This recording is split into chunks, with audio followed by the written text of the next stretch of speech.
This is now, guys, the fish that I fry, and this one ataro. Yeah, sa atin in Filipino is gabi, and I have a ginger, garlic, and spring onion. So I fry first the garlic, and after golden brown the garlic, you put a ginger,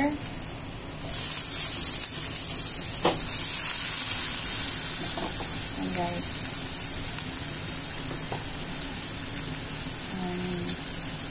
I put a little bit of spring onion. Okay, guys. And after that, guys, medyo na-fry na natin yung ating garlic, ginger, and a little bit spring onion.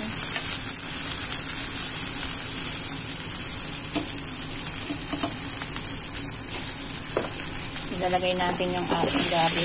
That is taro. Ano siya, guys? And after that frying, guys, a little bit frying, you got transfer here in the other pot. Yeah, you got transfer here para maluto siya ng maigi. Yeah! Ayan siya, guys. Nilipat ko na siya, guys.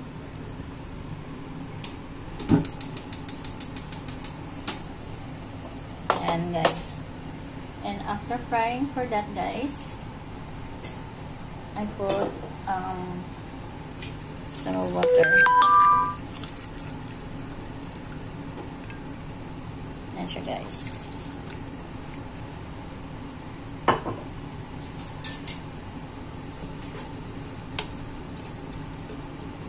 Yan siya, guys.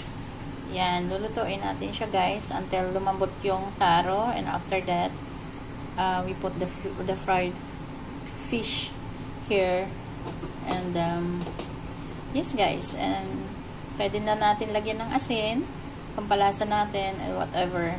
Kung gumagamit kayo ng mga powder or chicken powder, you can put it, guys. And yan, ulam na. Marami na tayong makakain nito. Okay lang yun, kakain tayo ng taro or fish. It's okay lang yung lunch or dinner. Diba? Ulam na.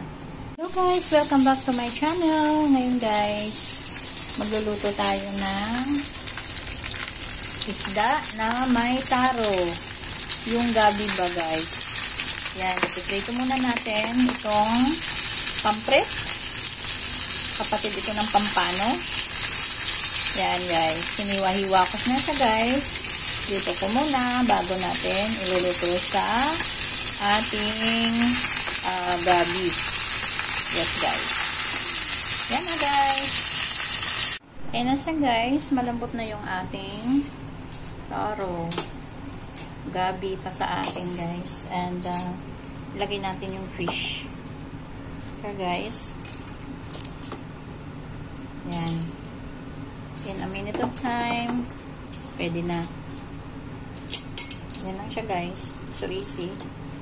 Fish taro with pampano. We said pampano. Yeah.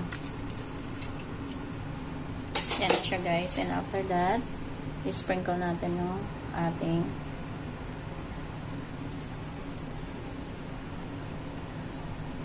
yan siya, guys. Spring onion, and after that, sprinkle a little bit of salt. Ayan siya, guys, and a little bit of ating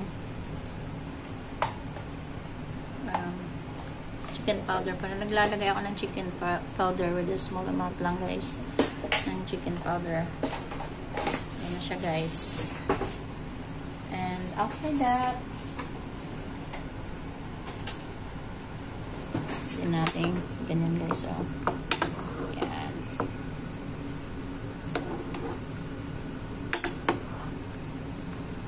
Yan siya, guys.